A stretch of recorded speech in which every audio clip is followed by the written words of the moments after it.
Salam alaikum tout le monde. Dans ce podcast, je parle à la rencontre de musulmans et musulmanes qui sont des acteurs positifs de changement afin d'apprendre de leurs expériences et inspirer la prochaine génération de Muslim Makers. Ça y est, Allah, je crois en lui, je lui fais confiance. Donc pour moi, tout ce qui va m'arriver, je vais l'interpréter de la bonne manière. C'est une ni'ma, c'est un don d'Allah. Ok, moi je veux aller par là, mais Allah, il veut que j'aille par là. Donc c'est par là qu'il y a le bien pour moi. Dans cet épisode, j'ai le plaisir d'accueillir Fatima Madjoub. Si je devais décrire Fatima en une phrase, je dirais que c'est une entrepreneuse qui aime apprendre et qui accueille les opportunités que lui offre la vie à bras ouverts. Dans notre échange, on parle de l'importance de se connaître soi-même, de l'intérêt des tests psychométriques comme le Big Five, ainsi que du coaching. Le coaching, tu t'occupes de gens qui vont bien.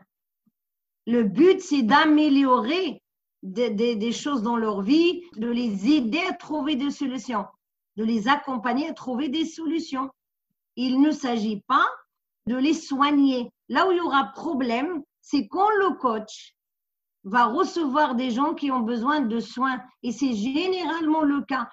Si tu aimes le podcast et que tu veux le rendre plus visible, n'hésite pas à le noter 5 étoiles sur ton application de podcast et à me laisser un commentaire positif. Bonne écoute. Salam alaikum. Alaykoum salam wa rahmatullahi wa barakatuh. Je suis très heureux de vous accueillir, Fatima Madjoub, dans mon podcast. Barakallahu fik, Abdelrahman. Pour commencer, est-ce que vous pourriez en dire un maximum sur vous en 30 secondes pour qu'on sache un peu qui vous êtes? En 30 secondes. C'est l'exercice. C'est un défi. C'est ça.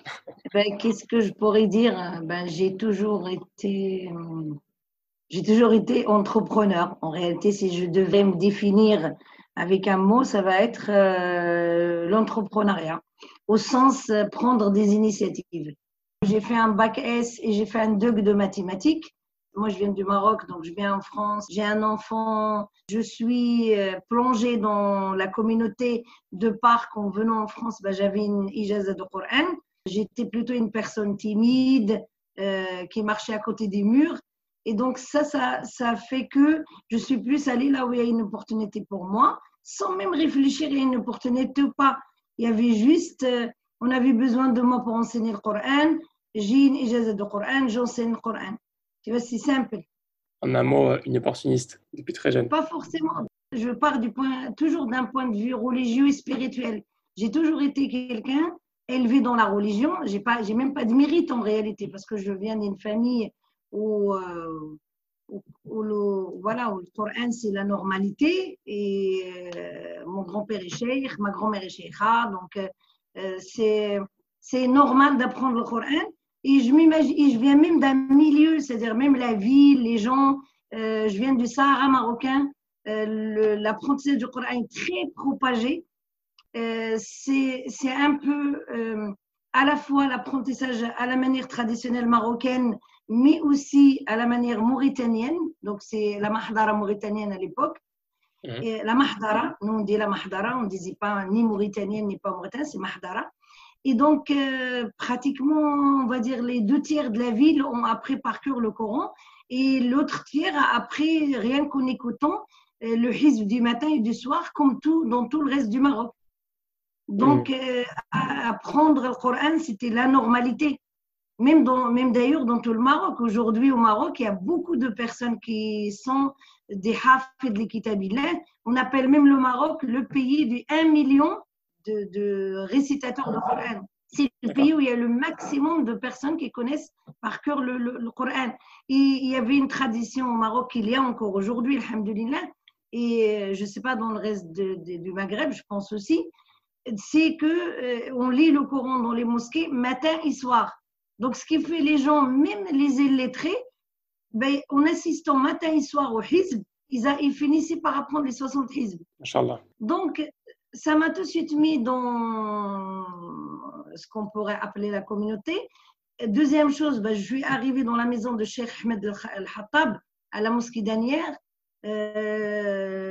pratiquement le jour de la refonte de l'UIF.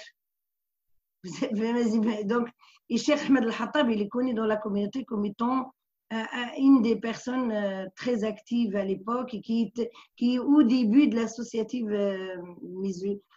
musulmane connue aujourd'hui.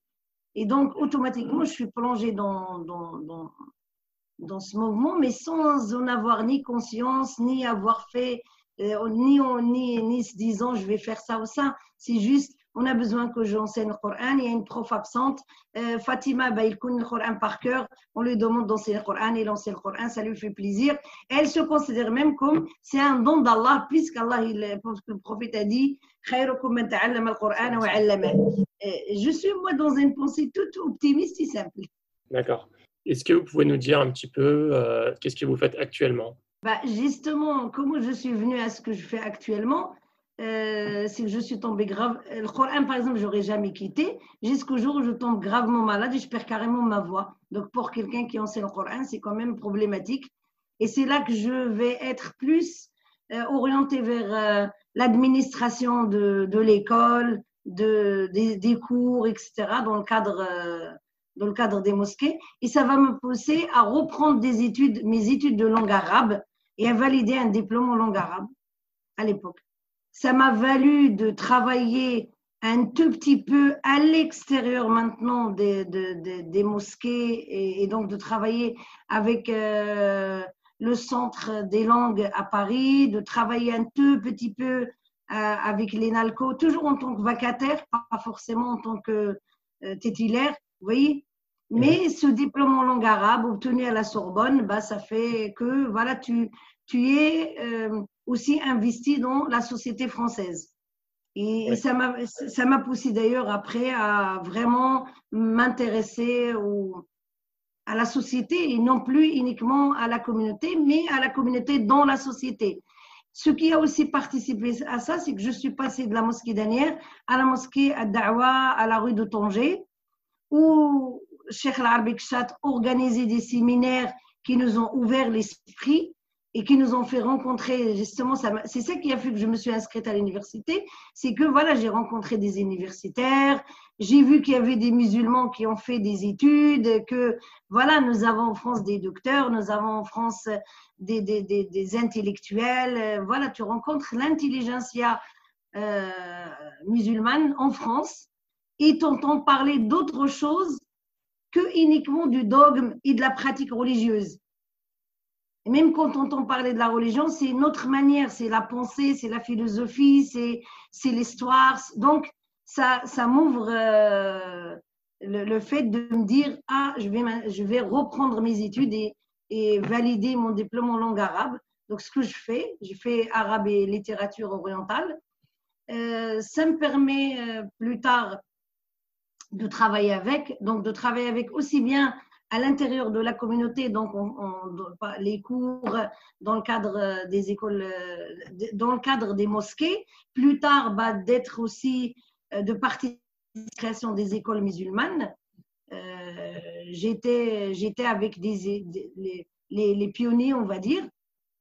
Et quand il s'agit de gagner ma vie, j'avais des projets. Je viens d'une famille d'entrepreneurs, donc j'ai toujours dissocié le travail et l'associatif. Je ne sais pas si vous voyez. Oui. C'est-à-dire, j'ai toujours, s'il fallait gagner ma vie, s'il fallait gagner de l'argent, parce que c'est une question,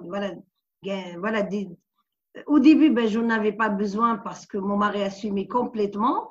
Il nous est arrivé un aléa lié à notre famille.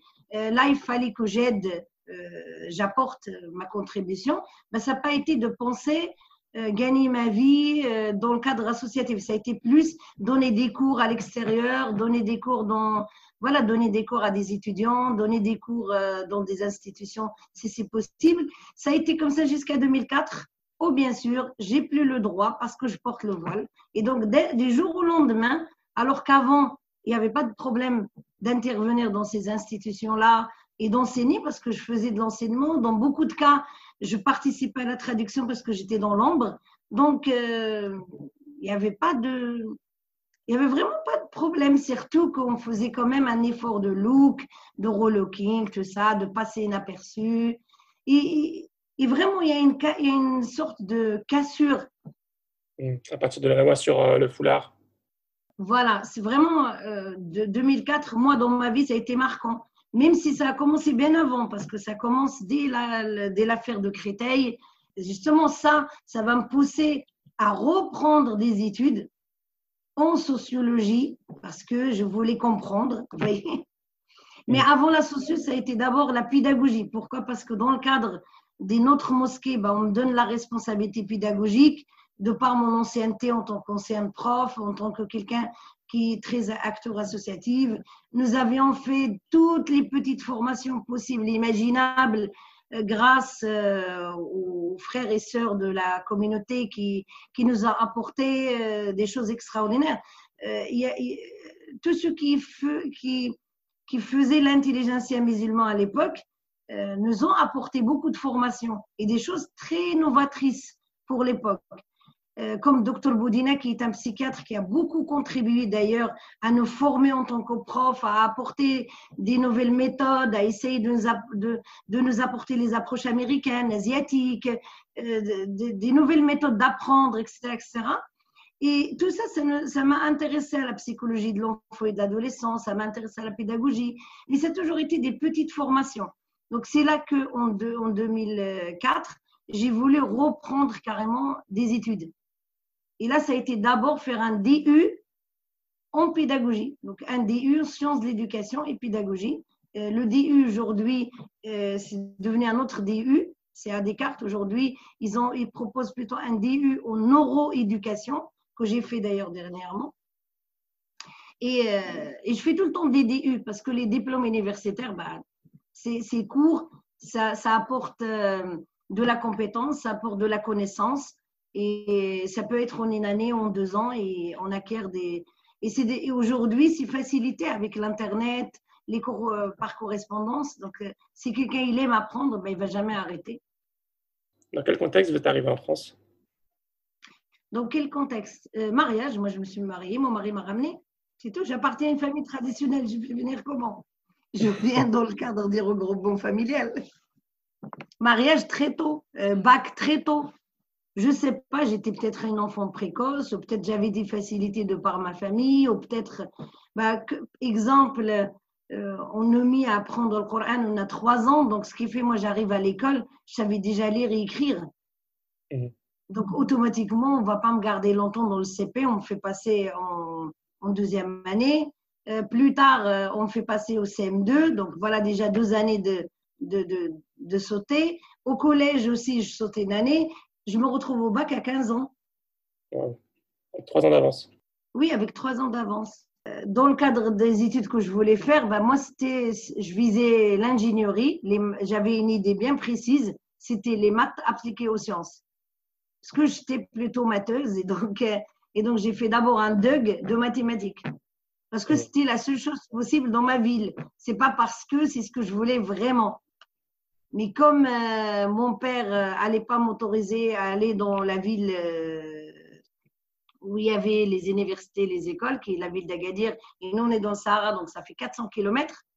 Donc il y avait ce qu'on appelait à l'époque un UET, et on pouvait faire c'est comme des prépas pour ceux qui veulent aller dans des grandes écoles, à Agadir ou à Casablanca. Ouais.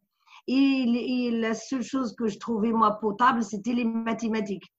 Voilà. Ça m'a beaucoup servi plus tard, parce que ça sert toujours les mathématiques. Mais je n'ai pas terminé, je n'ai pas continué plus tard en mathématiques. Ça a été juste 2 ans, le temps de venir en France. Donc après, en plus, en même temps, j'étais enceinte et tout, puisque je me marie l'année du bac. Donc j'arrive en France, j'ai déjà un enfant de quelques mois. C'était en quelle année ça? C'était en 85, j'arrive en France. Fin 85. D'accord. 86, on va dire. D'accord. Donc en 86, j'avais 17 ans. Et comme ça, vous avez mon âge. Après, c'est pour ça que je vous ai dit tout à l'heure, la désorganisation, c'est même un des secrets de la réussite. Parce que si j'étais quelqu'un de strict, de rigide, qui veut que ça se passe comme c'est prévu que ça se passe, tout ça m'aurait plongé dans une énorme dépression, ça m'aurait gâché la vie. Qu'est-ce qui me rend justement flexible? Ce n'est pas forcément mon tempérament, parce que je suis quelqu'un à la base, je suis quelqu'un qui aime l'organisation, l'ordre et qui aime prévoir, etc. Mais alhamdoulilah, l'acquisition de la foi, le fait justement d'avoir la foi, d'avoir la compréhension de la religion, de croire en Allah, Ça y est, Allah, je crois en lui, je lui fais confiance. Donc pour moi, tout ce qui va m'arriver, je vais l'interpréter de la bonne manière. C'est une ni'ma, c'est un don d'Allah. Ok, moi je veux aller par là, mais Allah, il veut que j'aille par là. Donc c'est par là qu'il y a le bien pour moi. Vous voyez un peu la foi, ce que ça peut produire. Vous aviez déjà cette façon de penser à l'époque? Oui, bien sûr. Ben parce que c'est pas l'âge qui fait la différence. C'est qu'aujourd'hui, on a inventé l'adolescence. Nous, on n'avait pas d'adolescence. C'est pas quelque chose. Et aujourd'hui, on le sait très bien en psychologie. L'adolescence n'existe pas. Il n'existe pas l'adolescence. C'est une invention pour retarder l'entrée en société des jeunes parce que nous n'avons rien à leur offrir. Donc, au début, ça a été le certificat d'études et tout de suite, les gens rentrent en société. À 14 ans, ils étaient déjà en train de travailler. Des fois, ils étaient déjà mariés. Et avec justement la société, l'industrialisation, le passage d'une société de groupe à une société individualiste, ben, il a fallu les faire attendre si jeunes. Donc, on invente le collège, le lycée, on fait traîner les études. Donc, ce qui fait, voilà, tu vas étudier toute ta vie avant de t'installer, parce qu'il faudrait que tu aies un poste, il faudrait… En même temps, cette société est paradoxale, puisque dans une société dite archaïque, on se marie à 14-15 ans. Ça paraît choquant pour cette société qui, elle, est dysfonctionnante. Alors que dans cette même société, nous allons avoir des jeunes de 13-14 ans qui se fréquentent, qui couchent ensemble et ça ne pose aucun problème. Et bien sûr, s'ils tombent enceintes, il n'y a pas de problème, on a inventé les VG. Parce que c'est une société qui tourne autour de l'individu. Et c'est une société qui a perdu le sens, le vrai sens des choses. Et c'est ça que j'ai compris en sociologie, justement. C'est grâce à la socio que je l'ai compris, ça, par contre. On est passé d'une société qui tournait autour de Dieu. Ça n'existe pas de société ancienne qui ne croit pas. Jusqu'à aujourd'hui, on n'a pas de traces en archéologie de société non croyante. La civilisation elle-même est basée sur la croyance. Et principalement, la croyance en Dieu, en dit Dieu. Et donc, on est passé d'une société qui tourne autour de Dieu, autour des dieux, donc de Dieu pour les monothéistes, et des dieux et des déesses pour les autres, donc autour du céleste. Donc, c'est une société terrestre qui est rassemblée, qui est reliée, d'où le mot religion d'ailleurs, autour du céleste. Oui. À une société avec les siècles de lumière, soi-disant de lumière, qui tourne autour d'elle-même, donc l'humanisme, ce qui était moins pire que l'individualisme, à une société qui tourne, où l'individu tourne autour de lui-même. Et ça, c'est l'avènement de la bureaucratie, Taylor, référence, donc allez voir Taylor, le passage de la solidarité mécanique à la solidarité organique, Durkheim, pour ceux qui veulent les références. Aujourd'hui, tout le monde tourne autour de lui-même. Et c'est comment voulez-vous, et on le voit d'ailleurs dans les couples maintenant, comment voulez-vous que des individus qui tournent autour d'eux-mêmes puissent se rencontrer? Mais ils ne peuvent pas. Chacun, il est dans lui-même. Et c'est exactement ce qu'Allah il dit dans un verset du Coran. Il parle, tu vois, Allah il parle de ceux qui associent des déesses et des dieux à Dieu, puisque la foi monothéiste, c'est la ilaha illallah. Il n'y a de divinité que Allah subhanahu wa ta'ala. C'est Allah la seule divinité pour nous. Et Allah il parle de pire que d'associer à Allah. En disant وَمَنْ أَضَلُّ مِمَّنْ اتَّخَذَ إِلَهَهُ هَوَاهُ, et qui est plus égaré que celui qui fait de sa passion ou de ses passions son propre Dieu. Et nous sommes aujourd'hui dans ça. C'est pour ça, des fois, les croyants, quand ils cherchent à se purifier ou bien à aller mieux, ben la solution, elle est toute simple, c'est d'aller dans la jama'a, c'est d'arrêter d'être égoïste, c'est d'arrêter de tourner autour de soi. Le mot le pire qu'un croyant, un musulman puisse utiliser, c'est « je veux », c'est « j'aime »,« je n'aime pas ». Et ça choque aujourd'hui quand il dit ça à des croyants.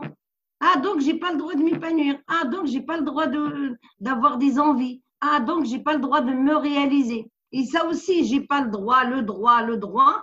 Eh bien, ça fait oublier qu'il existe quelque chose qui s'appelle le devoir, le devoir, le devoir, les devoirs. Oui. Moi, des fois, quand j'entends le jeune, ben, je me dis, il est où le devoir? Ils sont où vos devoirs? Vous donnez beaucoup de formations dans les thèmes de sociologie, de développement personnel. D'où est-ce que ça vous est venu? Bah parce que dans le cadre, en reprenant justement des études en pédagogie, en reprenant des études en sociologie, bah, je me suis intéressée parallèlement à la psychologie. Et après, j'ai fait un cursus double. Donc, en étant dans la sociologie et la psychologie socio-cognitive. Donc, psychologie socio-cognitive. Donc, ça donne aujourd'hui comme titre psychosociologue. D'accord. Puisque je me suis plus orientée vers la microsociologie et non la macrosociologie. La microsociologie, c'est la sociologie c'est le domaine de la socio qui va plus aborder les phénomènes sociaux. Alors que la macrosociologie, ça aborde plus les groupes, la politique, exemple en France, l'immigration, etc. Les 3 premières années, c'est la même chose pour tout le monde. Après, on se spécialise. Et j'ai choisi comme spécialité les organisations. Donc, aussi bien la famille, l'État, l'entreprise, donc toute organisation.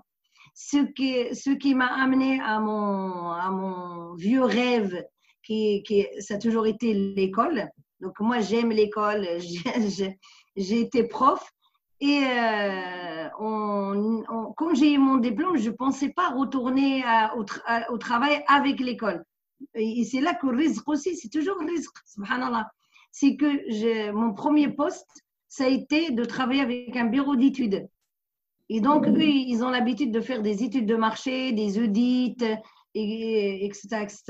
Et comment d'ailleurs j'ai travaillé avec eux, j'ai fait un autre, en m'intéressant justement à la psychologie, ben, je me suis intéressée à la psychométrie, qui est le domaine des outils de mesure en psychologie. Donc, j'utilise aujourd'hui les outils de mesure, aussi bien les outils d'étude de la personnalité, définir le profil psychologique de quelqu'un, le profil d'apprentissage, même mesurer le QI, ce que je n'utilise pas, parce que j'ai l'habilitation, mais je ne le fais pas. Pourquoi je ne le fais pas? Parce qu'il y a des choses, moi personnellement, je n'adhère pas.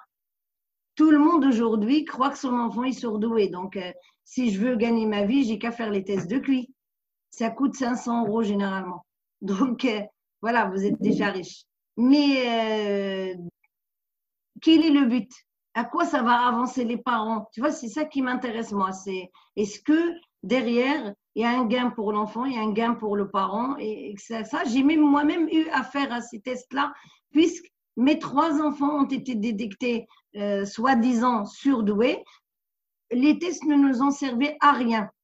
Ça veut dire c'est plus le fait de prendre en compte la psyché de mes enfants, de prendre en compte leur personnalité qui les a le plus aidés que le fait de savoir qu'ils étaient surdoués ou pas. Parce que dire qu'un enfant est surdoué, ça veut dire juste qu'il a une capacité. C'est comme dire de quelqu'un qu'il a une capacité physique. Il peut parfaitement avoir une capacité physique et ne jamais être un grand sportif. Et ça m'amène tout de suite au fait que moi, je crois au mérite, je crois au travail. Sinon, ça serait injuste. Vous voyez? Donc, celui qui travaille aura. Et l'intelligence, ça se développe. Et aujourd'hui, les nouvelles théories amènent justement à comprendre que nous avons tous les mêmes capacités des moments qu'on n'est pas handicapé mental. Les mêmes capacités de base avec des différences quand même. C'est-à-dire, il existe des différences. Ce qui va faire encore plus de différence, c'est la désirabilité dans la société dans laquelle on est. Donc, il y aura une société dans laquelle une certaine intelligence sera beaucoup plus désirable. Et là, vous allez apparaître comme étant le surdoué de cette société. Dans une autre société, une autre forme d'intelligence sera désirable. Et vous allez apparaître idiot dans cette société. En tout cas, vous allez avoir du mal. Je pense que je comprends un peu ce que vous voulez dire, notamment tout ce qui est culture générale, par exemple, en France. une personne, par exemple, issue de l'immigration aura beaucoup de culture par rapport à l'Afrique ou par rapport à son pays d'origine, qui ne sera pas du tout mis en valeur en France, alors qu'une personne qui a une culture française va être très mise en valeur. Pourtant, les cultures sont tout à fait comparables. La connaissance est comparable, mais ce n'est pas sur ça qu'on est testé. On va valoriser la personne. Oui. On va, par exemple, aussi, contrairement au Japon, par exemple, on va dévaluer tout ce qui est manuel. Alors que les arts manuels vont être hyper valorisés au Japon. C'est-à-dire quelqu'un qui a une dextérité manuelle et qui fait des bonnes choses de ses mains peut être un maître. C'est pour ça au Japon, on a des maîtres couteliers, on a des maîtres dans l'artisanat et qui sont hyper respectés et qui sont dans leur domaine des fois plus respectés que des gens qui ont fait que des études théoriques. Et on va aller à la discipline auprès de ces gens-là, apprendre l'art de faire le thé, apprendre l'art de faire les couteaux, apprendre, vous voyez. Et du coup, vous donnez des tests, en fait, de psychométrie? Le test aujourd'hui le plus scientifique de tous ces tests-là, c'est le Big Five. C'est le test 5 facteurs. Et il est utilisé aujourd'hui principalement par des neurologues. D'accord. Et il permet de détecter quoi, ce test? Carrément de définir les préférences génétiques de la personne. Il est allié à un examen neurologique. Généralement, ils vont utiliser un examen neurologique plus le test. Et l'intérêt pour une personne de faire ce test, c'est quoi l'intérêt? De se connaître, déjà de se connaître, de savoir que certaines choses sont normales chez elle et qu'elle n'est pas folle et qu'on n'a pas à la d'évaluer, donc ça lui fait déjà reprendre son estime d'elle-même, de se dire ça c'est normal, ça je devrais le développer. Voilà, je comprends maintenant qu'est-ce qu'on me reproche et ça je devrais le développer. Nous, justement, moi dans le cadre de mon intervention, dans le cadre de cette école et après d'intégrer carrément cette école, on est venu faire un audit et moi mon travail c'était tout ce qui est business model, donc tout ce qui est le côté psychosocial. Donc, mon intervention est psychosociale. Je suis venue au début pour faire une intervention psychosociale et apporter mes outils comme le profil d'apprentissage, le profil de la personnalité. Je n'ai jamais plus quitté. On a retransformé carrément, on a fait une refonte carrément de l'école. C'est-à-dire vous n'avez pas décrit l'école du coup? L'école aujourd'hui, c'est une école de tertiaire. Vous avez rejoint il n'est plus comme je l'ai rejoint parce qu'à la base, c'était d'abord un petit centre de formation qui proposait le BTS en initial. Aujourd'hui, c'est une école d'études supérieures où on fait du bac jusqu'au bac plus 5. Oui, donc vous avez rejoint cette école il y a quelques années. Oui, il y a quelques temps. Et donc cette école aujourd'hui, en quoi elle est intéressante? Moi, c'est le champ d'expérimentation de toutes les idées que j'ai, de tout ce que j'ai appris. Donc, j'applique dans le cadre de l'école tout ce que j'ai appris, ce qui nous a permis d'avoir le prix apprentissage l'année dernière. Du fait même qu'on a fait passer, parce qu'on travaille sur des populations à qui on a dit qu'ils ne réussiraient jamais de leur vie. Nous faisons de l'insertion sociale. Mais on fait de l'insertion sociale en prouvant que ces populations-là, que ces gens-là à qui on a dit que c'était des cancres, à qui on a dit qu'ils ne pouvaient pas réussir des études, sont capables de réussir des études et de le réussir même dans un temps record, sans être ni des surdoués, ni avoir eu soi-disant des facilités. C'est juste, on les fait travailler de la bonne manière. La première chose qu'on a fait, c'est mettre en place un atelier qu'on a appelé Yes, I Can. Dans cet atelier, on a intégré aussi bien le profil de personnalité, le profil d'apprentissage et plein de techniques d'apprentissage, dont la lecture rapide, le mind mapping et des tas d'autres techniques. Je ne vais pas dire mes secrets parce que ça, c'est une marque déposée. Donc, tout ça, c'est quelque chose que nous avons déposé, dont nous sommes propriétaires. C'est notre propriété intellectuelle. D'ailleurs, nous avons eu cette année le prix intellectuel. Nous avons eu une certification intellectuelle pour tout ça. D'accord. Donc, juste pour mettre en contexte pour les auditeurs, donc vous avez l'école existait déjà avant que vous la rejoigniez pour aider à la refonte de Oui, l'école. Cette école elle est située sur Paris. oui, à Clichy-la-Garenne, dans le 92. Elle s'appelle ISBC. Le centre d'origine s'appelait IBTS, donc c'est le pôle du BTS. Donc le centre d'origine est resté aujourd'hui le pôle central. Et autour, on a ajouté les licences professionnelles, les bachelors, les masters. Ce qui fait notre réussite et qui prouve notre qualité, c'est que nous avons cette année 92% de réussite. Et nos étudiants passent les examens dans les centres d'examen de l'État. Donc, ce n'est pas nous qui leur faisons passer les examens. Et nous avons fait passer le BTS de 2 ans à 1 an. Oui. En obtenant 92% de réussite. D'accord. Sans faire de l'intensif. Donc, vous avez fait évoluer le programme pour que le contenu soit fait en un an. C'est ça un peu mon travail et celui de l'équipe, c'est d'avoir travaillé l'ingénierie de la formation, d'avoir travaillé, d'avoir apporté la socio, la psycho, les techniques d'apprentissage, la neuroéducation pour permettre aux gens d'apprendre en un temps record des informations que d'habitude, ils mettaient 2 ans à apprendre parce qu'il fallait 2800 heures pour acquérir les mêmes informations et les mêmes compétences. Aujourd'hui, nous, on fait 1200 heures. 1200 heures, dont 200 heures à travailler l'étudiant et non à travailler les matières. Donc, une fois que l'étudiant est travaillé, les matières, ça passe tout seul. Nos étudiants, par exemple, on leur commence par exemple par la lecture, on commence par les profils, déjà qu'ils se connaissent. Ça permet aussi aux profs, parce que nous formons aussi nos profs et nos formateurs, ça permet aussi aux profs de connaître à qui ils sont en train d'enseigner. Donc, tous nos profs adhèrent à notre manière de faire. Et donc, ils enseignent selon notre méthode et non pas comme ils ont l'habitude dans d'autres centres ou bien dans d'autres écoles. Donc, la plupart des écoles, elles font passer le test du BTS, diplôme d'État, en 2 ans. Vous le faites en 1 an et quasiment 2,5 fois moins le nombre d'heures.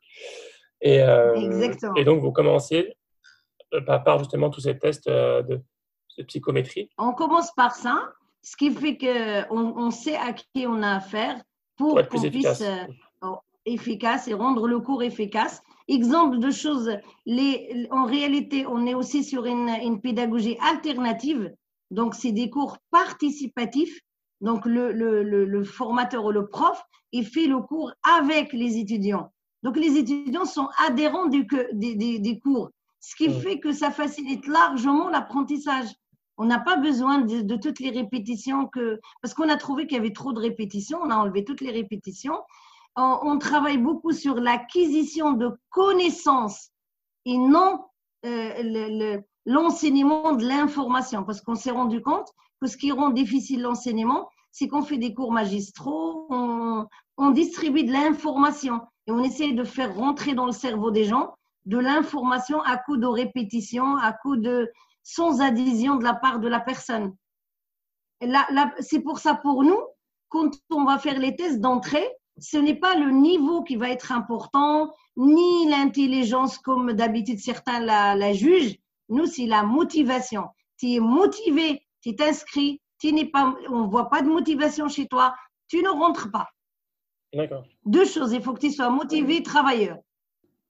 Et du coup, ça correspond à l'essentiel de votre activité. Vous avez d'autres activités aussi à côté, il me semble. Comme je suis de plus en plus libérée de l'école, donc l'école aujourd'hui, elle roule toute seule, tu vois, il y a juste des petites choses à faire par-ci par-là, parce que ça y est, on a construit l'essentiel, on a monté les projets, les dossiers, donc tout a, alhamdoulilah, avancé. La dernière étape, ça a été les masters, donc là, c'est bon, on a déjà lancé le premier. On n'a qu'un seul master pour l'instant, mais qu'un qui est opérationnel, sinon les autres, on va les lancer l'année prochaine, Inch'Allah. Donc, on va doucement. Après, nous, comme on travaille la qualité, on va avoir tendance à inscrire pas beaucoup d'étudiants. On n'a pas énormément d'étudiants. On va inscrire un minimum et on essaie une pédagogie quand même assez novatrice et stricte. Des cours dans nos classes, il n'y a pas plus de 18 étudiants. Moi, ce qui m'a intéressé dans ce que vous avez dit, c'est tout ce qui est test psychométrie. Je pense que c'est assez répandu maintenant. C'est là qu'il y a mon travail. C'est là que j'ai développé une deuxième société pour vraiment la détacher totalement de l'école. Donc, j'ai développé une autre société, un petit centre de formation, qui est aussi un centre de formation, mais qui, lui, est consacré uniquement au coaching et au consulting. Vous allez me dire pourquoi je développe ce centre et je le mets de côté. Je suis bien obligée à cause de la communauté. Parce que qui dit école d'éducation nationale, je ne suis pas libre dans le cadre de l'éducation nationale de faire ce que je veux, ni de mettre des choses religieuses, ni… Vous voyez ce que je veux dire?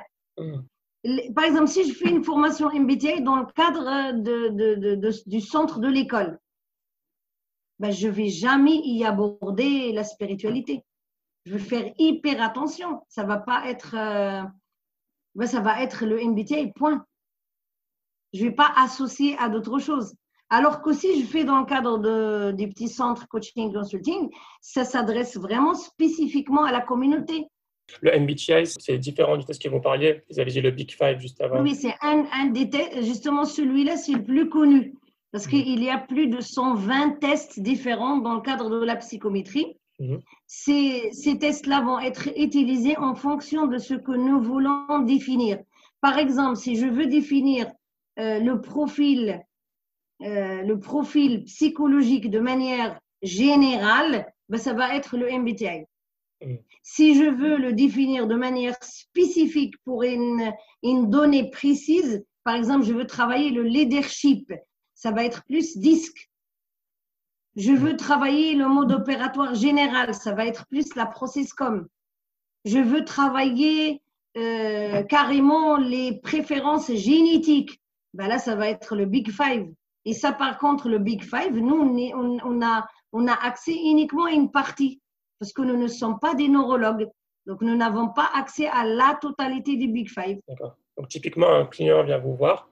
Vous allez d'abord définir ses objectifs et lui faire passer les tests appropriés par rapport à ce qu'il souhaite. Exactement.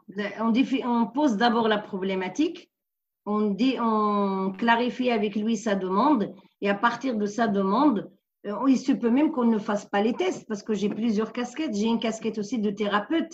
Je me suis installée pendant des années à Ivry en tant que thérapeute jungien. J'ai fait aussi un diplôme en thérapie jungienne, donc c'est spécifique la thérapie jungienne. Donc c'est Carl Gustav Jung.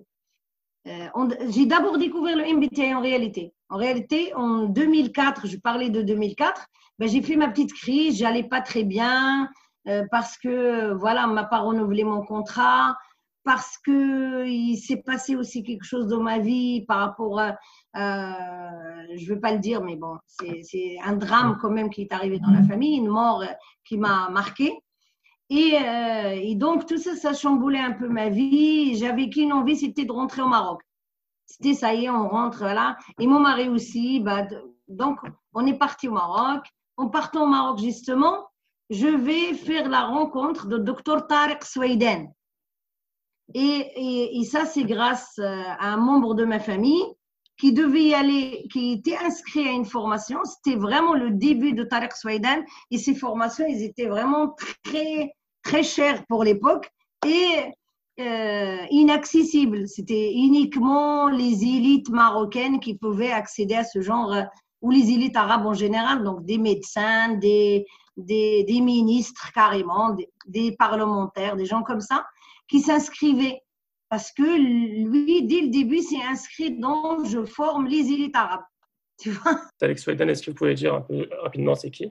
Tariq Swaydan, aujourd'hui, c'est un des plus grands formateurs arabes, si ce n'est le plus grand. C'est lui qui a amené carrément tout ce qu'on connaît aujourd'hui comme le coaching, la formation. En réalité, le fait de se former tout au long de la vie, dans le monde arabe, c'est Tariq Swaydan. Plus que le coaching, lui, il est plus dans la formation, former les gens. Et il s'est spécialisé beaucoup dans le leadership Donc, sa formation la plus connue chez les musulmans en général, parce que les gens venaient de partout dans le monde islamique, même des États-Unis, d'Europe et de partout. Ils faisaient l'académie des leadership en Turquie. Une formation que nous avons fait, entre autres. Parce qu'à partir du moment où tu goûtes, tu découvres, c'est grâce à lui en premier, parce que qui ne remercie pas les gens ne remercie pas Allah, que j'ai découvert ma personnalité. Même si lui, il utilisait d'abord un outil qui s'appelait DISC. Donc, c'était le leadership. Est-ce que tu as une personnalité de leader? Comment tu vas exercer ton leadership, etc., etc. Et c'est là que je découvre dans sa formation que je suis un leader. Ce que je ne pensais absolument pas.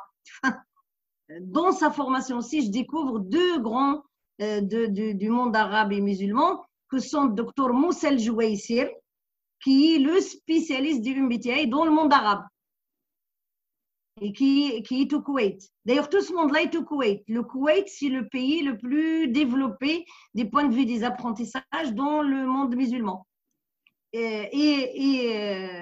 D'ailleurs, c'est le seul pays où aujourd'hui les étudiants, les élèves n'ont pas de cartable. Ils ont des tablettes, ils sont très connectés, ils sont en avance. Après, c'est un tout petit pays avec beaucoup de moyens, ça facilite un peu les choses. Au Koweït, par exemple, il n'y a personne qui paye les soins, il n'y a personne qui paye les médicaments, il y a tout ce qui est social est gratuit. C'est-à-dire la majorité des services, c'est même pas là, tous les services sont gratuits au Koweït. Le transport est gratuit, tout est gratuit. Il suffit juste de faire sa carte et après on bénéficie de la gratuité de tout. C'est leur manière de redistribuer ceux qui récoltent du pétrole, etc. Donc ils sont quand même plus en avance que d'autres pays. C'est-à-dire c'est le Koweït, pour ceux qui ne le connaissent pas, c'est hyper différent du reste des pays du Golfe. C'est-à-dire il y a le Golfe et le Koweït. C'est un autre pays. C'est pour ça que je conseille aux gens d'aller le visiter pour comprendre ou de rencontrer les Koweïtis.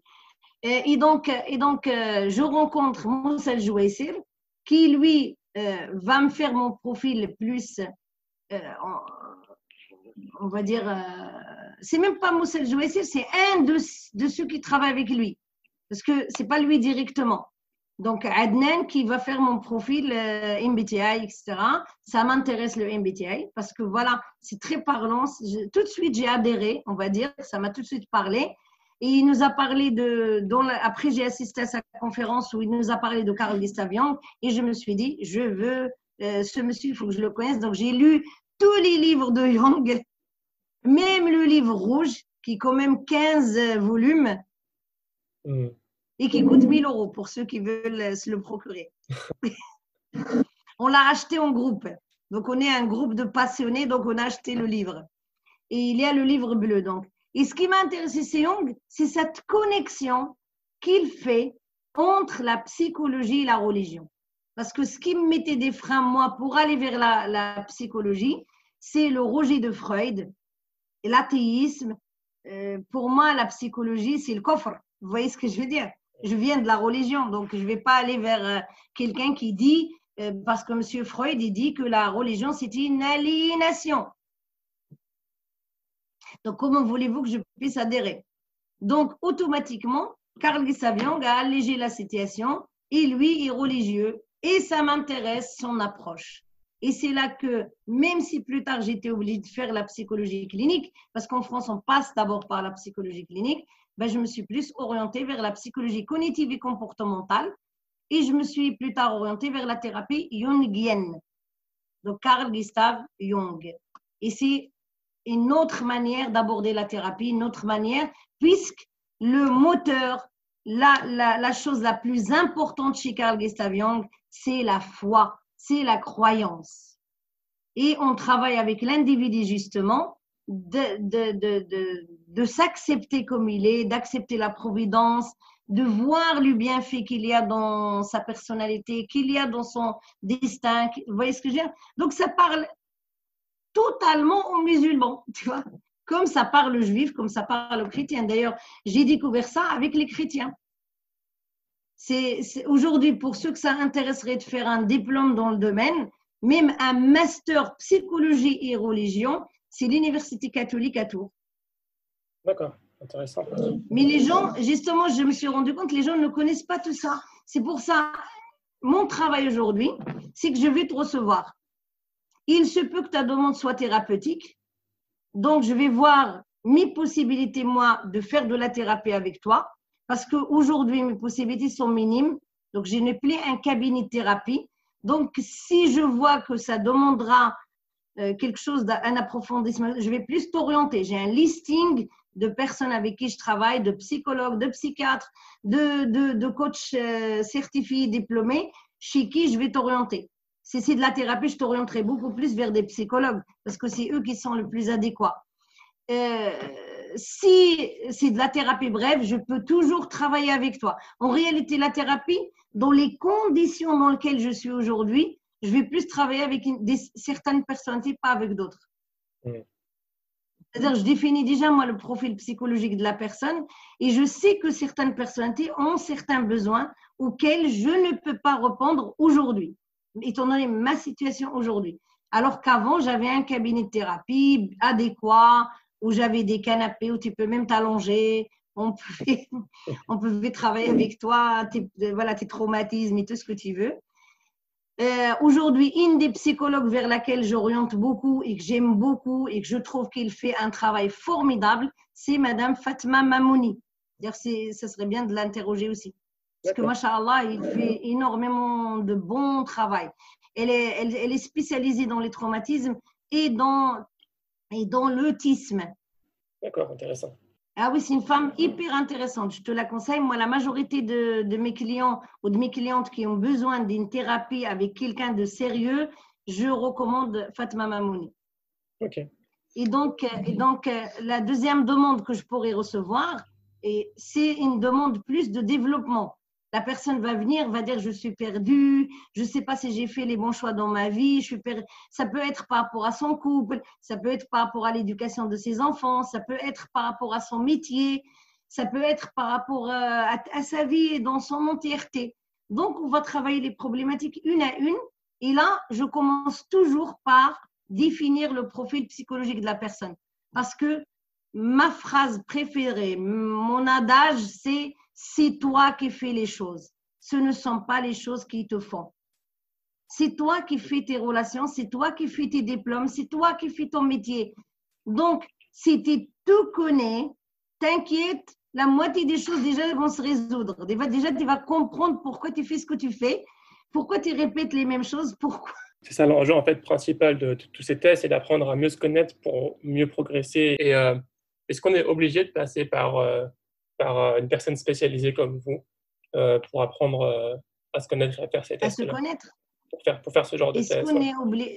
Mais non, tu peux finir par te connaître tout seul. C'est juste un spécialiste te raccourcit le temps. C'est-à-dire ça raccourcit le temps, ça favorise, ça fait plus vite. Et malheureusement, de nos jours, on a besoin de gagner du temps. On a besoin. On n'est pas. Ça dépend dans quel monde tu es.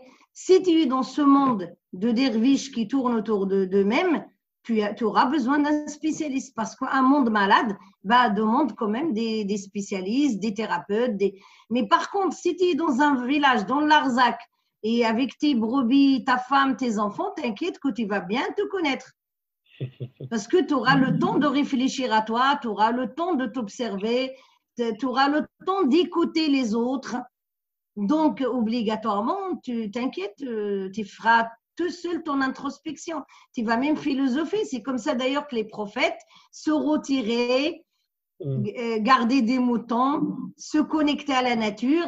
Mais malheureusement, tu n'es pas dans ce monde-là. L'existence des spécialistes, c'est inhérent à la société dans laquelle nous vivons. La deuxième chose, la connaissance a toujours permis d'avancer plus vite. On a des biais cognitifs qui font qu'on ne peut pas se connaître. Tu ne peux pas te connaître tout seul. Tu as besoin, en tout cas, des autres. Que ce soit des spécialistes ou pas. Avant, les spécialistes, c'était qui? C'était les gens qui ont plus d'expérience que toi. Tes parents, les vieux autour de toi. Aujourd'hui, une des problématiques qui se posent dans la société d'aujourd'hui, c'est qu'elle n'est pas transgénérationnelle. C'est-à-dire, toi, par exemple, combien de vieux tu rencontres dans ton travail et autour de toi? Combien de personnes qui ont plus de 60 ans, avec qui tu t'assois régulièrement, tu parles régulièrement? Très, très peu, quasiment personne. Très peu. Donc, tu fréquentes ta génération. Et ça fait partie des plus grands torts. Et c'est là que des fois j'attire. Moi, je travaille beaucoup l'éducation. Moi, ce qui me tient à cœur, c'est l'éducation. Et l'éducation, bah, c'est le couple. L'éducation, c'est le mariage. L'éducation, c'est la personnalité du père et de la mère. Donc, tout ça, c'est important. Et donc, dès le début, on va mettre l'enfant avec sa génération. Ce qui déjà est anormal. Tu mets l'enfant à la crèche avec les bébés comme lui. Ben, ça le maintient sur le fait qu'il soit idiot. Il ne va pas acquérir de l'expérience des autres, puisque c'est des gens qui ont la même expérience que lui. Oui. On l'a remarqué, un enfant, par exemple, qui est le troisième de la famille, va parler plus vite. Pourquoi? Parce qu'il y a déjà ses frères et sœurs qui parlent dans la maison. Il va bénéficier de leur expérience. Mais un enfant qui est tout seul, ou qui est avec des bébés comme lui, ben, quand est-ce que tu crois qu'ils vont parler? Ben, c'est là qu'on est obligé de leur apprendre. C'est-à-dire que les enfants d'aujourd'hui, les adultes d'aujourd'hui sont obligés de tout apprendre. Ça veut dire qu'on doit leur enseigner. Alors qu'avant, on apprenait par immersion. On apprend la langue par immersion, on apprend des tas de choses de la vie par immersion et au contact de ceux qui ont de l'expérience. D'où l'intérêt d'aller voir un spécialiste du domaine pour justement s'immerger dans sa connaissance. Mais c'est valable pour tous les domaines. Par exemple, toi, tu es dans l'intelligence artificielle, l'informatique. Bah, par exemple, je peux y arriver avec un ordinateur tout seul. Au bout d'un moment, je vais acquérir les compétences nécessaires, oui ou non? Oui. À force de trépoter, de chercher en autodidacte, si j'ai des gens autour de moi qui se connaissent et vont me donner des conseils, comme ci, comme ça, mais je vais mettre beaucoup plus longtemps que si je rentre dans une formation spécifique qui, en 3 jours, me fait gagner du temps et me fait acquérir le nécessaire. Ben, c'est pareil avec le spécialiste. Oui, ça dépend de ton besoin. C'est pour ça qu'il y a des gens, moi je leur dis, ils n'ont pas besoin de nous. Est-ce que vous conseillez d'aller voir n'importe quel spécialiste? Parce que notamment, vous dites que vous incluez la notion de religion, d'islam. Ben, pour certains domaines, on n'a pas besoin forcément que la personne connaisse la religion. Ça dépend des domaines pour lesquels, ben, je ne sais pas moi, j'ai besoin d'un apport technique, j'ai besoin d'une compétence donnée, précise. Ben là, je vais aller voir un spécialiste, quel que soit le spécialiste. L'important, c'est qu'il soit qualifié et reconnu dans son domaine. Point. Et pour la psychométrie? Pour la psychologie, comme quand même ça touche l'intime, ça obligatoirement un musulman, quelqu'un qui a la même foi que vous, ou ne serait-ce que la même philosophie, ne serait-ce que qui est croyant. Moi, par exemple, pour un de mes enfants, j'ai été très contente de l'emmener voir une psychologue chrétienne. C'est pour ça que je t'ai dit, j'ai découvert la thérapie indienne avec les chrétiens. Et justement, le fait qu'elle croit en Dieu, et moi je crois en Dieu, ben c'est très important. Et ça m'a fasciné le fait qu'il a cette approche indienne, tu vois. Et ça a donné des fruits avec mon fils.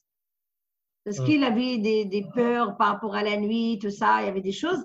Et le fait il lui parle de Dieu, que Dieu est avec lui, t'imagines? Un psychologue qui va dire, ah ben, tu crois qu'un psychologue non-croyant va dire Dieu est avec toi la nuit? Il lui a dit, tu crois en Dieu? Il lui dit oui. Il lui a dit, bah, tu sais que Dieu ne dort jamais, tu sais qu'il est avec toi la nuit. Pendant que toi tu dors, bah, Dieu et les anges, ils s'occupent de toi. Ben, il a dit une phrase toute simple. Tu vois ce que je veux dire?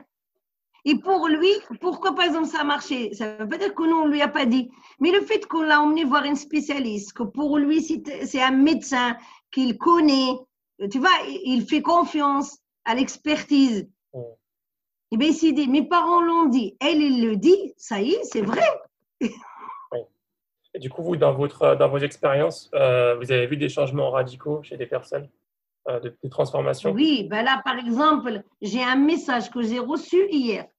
Hier, dans la nuit, j'ai reçu un message d'une personne qui m'écrit sur LinkedIn pour me dire que je lui ai changé la vie, par exemple. Tout le temps, je reçois des messages comme ça. Mais ça c'est le dernier. Hier, une personne me dit, grâce à la compréhension que j'ai de ma personnalité lors d'une courte formation en 2014, c'est-à-dire 2014, j'interviens à Montpellier, je fais une toute petite formation introduction au MBTI. Et des tas d'exemples, aussi bien des exemples sur le plan personnel que sur le plan des gens, par exemple, là par exemple à IDMI, je vais recevoir quelqu'un que j'ai accompagné pour son entreprise. Donc, c'est un ancien ingénieur, il était ingénieur dans le nucléaire. Et aujourd'hui, il a une entreprise qui fait presque 2 millions d'euros de chiffre d'affaires. Donc, on est passé de 0 euros à 2 millions de chiffre d'affaires. Depuis le début que vous le suivez. Mais ce n'est pas grâce à moi, c'est parce que moi, par exemple, peut-être que moi, je n'aurais pas les 2 millions de chiffre d'affaires. Mais étant donné sa personnalité, le fait d'être ingénieur, c'est le minimum qu'il puisse, étant donné ses capacités que lui-même on va dire, ne soupçonnait pas. J'avais une dernière grosse question avant qu'on termine. Les coachs, c'est de plus en plus répandu en fait ces dernières années. Tout ce qui est coaching, tout ce qui est accompagnement. Beaucoup de ces choses sont considérées souvent comme des arnaques. Soit c'est super cher, soit les personnes sont vraiment… Vraiment, beaucoup, c'est des arnaques. Beaucoup, c'est des arnaques. Comment on fait pour savoir à qui s'adresser si on… Il faut vérifier les certifications des gens. Où est-ce qu'ils sont formés, qui leur a donné le droit d'exercer. Les gens, généralement, qui sont certifiés, formés, t'inquiète qu'ils affichent leur certification. Les psychologues, ils ont un numéro ADLI. Nous, en tant que psychosociologue, on a un numéro. Les formateurs, ils ont un RNCP. Donc, l'État, c'est l'État qui est la référence. Tu vois ce que je veux dire? Quand on est référencé, on a un diplôme d'État. Donc, si on n'a pas un diplôme d'État, des fois, c'est à la personnalité. Il y a des personnes, ils sont douées. On ne peut pas dire. Moi, je connais dans la communauté des gens, ils n'ont aucun diplôme. En tout cas, aucun diplôme lié à la psychologie, mais ils sont doués en tant que coach. Si ils sont doués, ils ont fait des formations par-ci, par-là, ils ont lu un livre par-ci, par-là, ils ont une personnalité déjà comme ça. Vous voyez ce que je veux dire? Mais c'est là qu'il faut différencier le coaching et la thérapie. Le coaching, tu t'occupes de gens qui vont bien. Le but, c'est d'améliorer des choses dans leur vie, de les aider à trouver des solutions, de les accompagner à trouver des solutions. Il ne s'agit pas de les soigner. Là où il y aura problème, c'est quand le coach va recevoir des gens qui ont besoin de soins. Et c'est généralement le cas. Moi, je connais plein de gens qui courent les séminaires et les formations alors qu'ils sont malades. C'est pour ça que je fais une sélection drastique. Par exemple, je peux parfaitement mettre un lien, puisque moi, les gens bénéficient des finances publiques. Je peux mettre un lien sur Internet, tu cliques, tu rentres, tu t'inscris. Ça serait tellement facile et rentable. Sauf que je ne veux pas de personnes qui ne vont pas bien dans la formation, ni pour elles, ni pour moi. Une personne qui est malade, une personne qui est en dysfonctionnement, une personne qui est perturbée ne doit pas venir en formation. Cette personne doit d'abord se soigner ou être accompagnée à aller mieux. Et c'est pour ça, pour chaque formation que je vais faire, c'est fastidieux, ça me demande un minimum de 80 appels. Et c'est moi-même qui m'en occupe alors que j'ai un secrétariat. Parce que la secrétaire ne saura pas diagnostiquer. C'est pour ça que cette formation destinée à la communauté n'est absolument pas rentable. C'est-à-dire, point de vue, parce que j'ai d'autres formations destinées aux entreprises. T'inquiète que c'est là qui sont rentables. Et je fais une sorte de pyramide. Là, je donne, là, je reçois. Parce que dans le cadre de l'entreprise, peu importe si tu vas bien ou pas, on ne va pas du tout approfondir la formation. On est uniquement on t'expose l'outil. On t'explique l'outil, toi, tu définis ton profil.